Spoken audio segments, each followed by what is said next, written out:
There is a moment I often see in clients, typically about 6 to 8 weeks into our work together. It is a subtle but profound shift.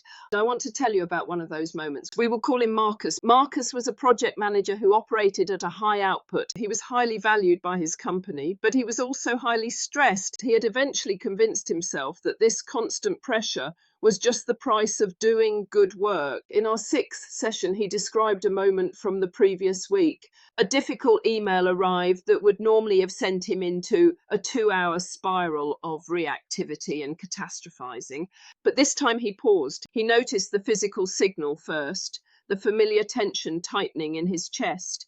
In that space, he asked himself a simple question: is this a fact or is this an interpretation? He chose not to respond until the next morning. He told me he could not believe how differently he felt about it by 9 in the morning. That realization is not a personality transformation, it is a skill, and Marcus had practiced that skill enough that it finally worked exactly when he needed it to.